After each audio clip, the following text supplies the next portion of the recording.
എൻ്റെ കഥ പുസ്തകത്തിൻ്റെ കഥ കൊച്ചേട്ടൻ്റെ കത്ത്.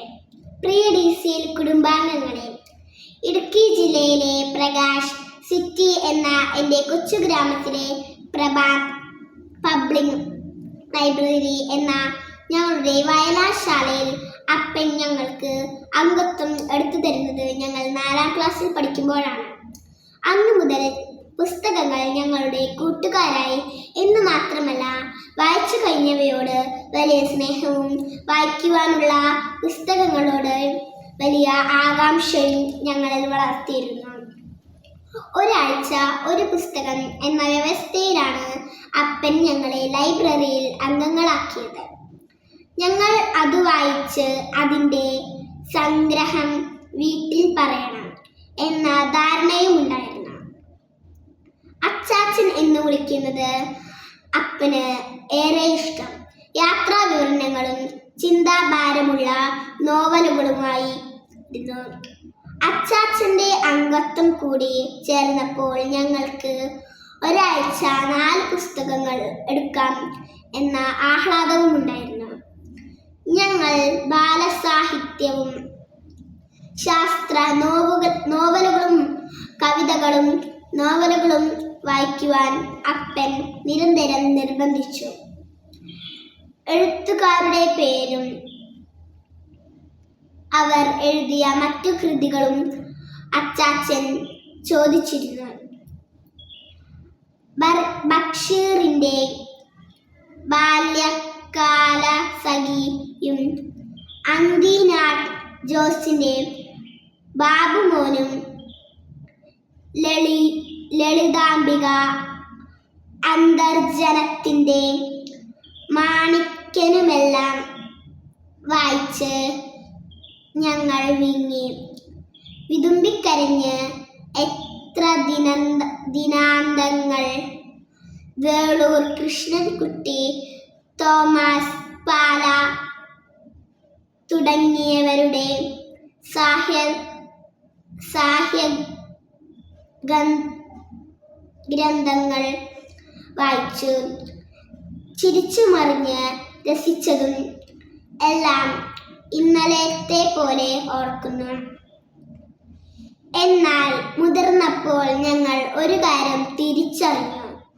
ലൈബ്രറിയിൽ നിന്നും ഞങ്ങൾക്ക് കഥാപുസ്തകങ്ങൾ എടുത്തു തന്നിരുന്ന ഞങ്ങളുടെ പ്രിയ പിതാവ്, ഞങ്ങളുടെ അച്ചാച്ചൻ ഒരു 1ാം തരം കഥാപുസ്തകമാണ് എന്ന് അപ്പൻ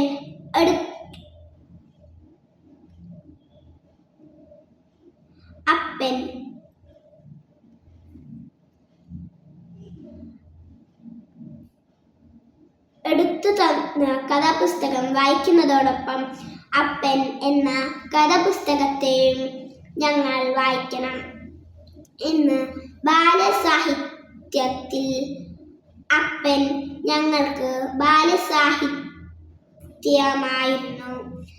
മല്ലനും മാധവനും കുരങ്ങനും മുതലയും പോലുള്ള രസിപ്പിക്കുന്ന കഥയായിരുന്നു.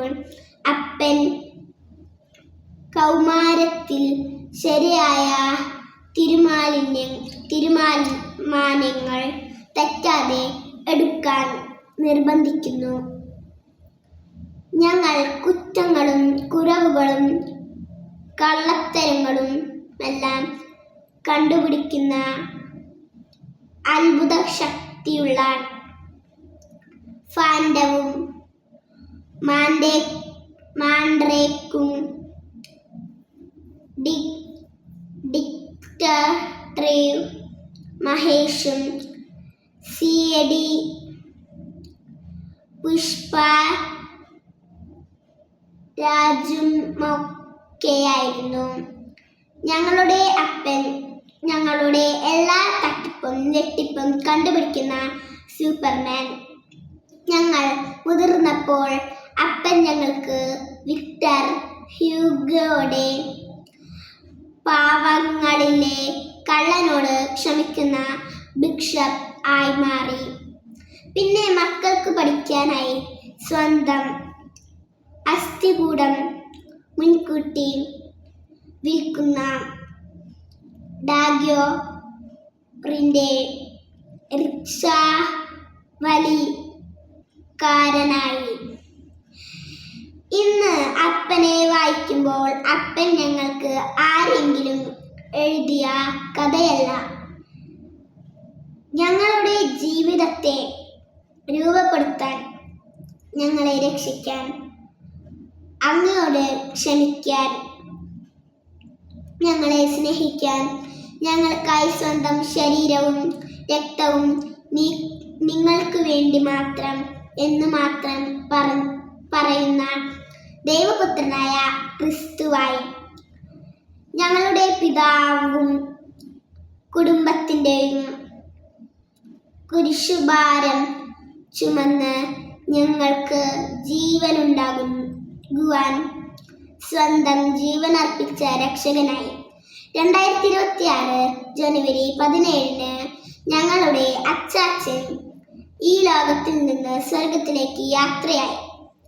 ഇന്ന് വരെ ഞാൻ എഴുതിയ കൊച്ചേട്ടൻ്റെ കത്ത് എല്ലാം വായിച്ച് അഭിപ്രായം പറഞ്ഞ അച്ചാച്ചൻ എനിക്ക് അക്ഷരത്തെറ്റില്ലാത്ത പുസ്തകമാണ്. അപ്പൻ എന്ന ഗ്രന്ഥത്തിൻ്റെ ജീവിത ഗന്ധം എൻ്റെ ജീവിതത്തിൽ സുഗന്ധമാണ്. പ്രിയ കൂട്ടുകാരെ, നമ്മുടെ മാതാപിതാക്കളെ വായിക്കുവാനുള്ള വളർച്ചയാണ് മക്കൾ എന്ന പദവിയുടെ യോഗ്യത.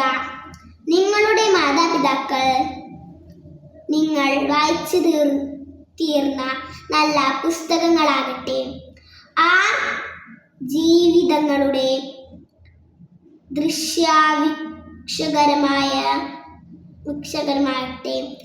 നിങ്ങളുടെ ജീവിതം സ്നേഹത്തോടെ സ്വന്തം കൊച്ചേട്ടൻ.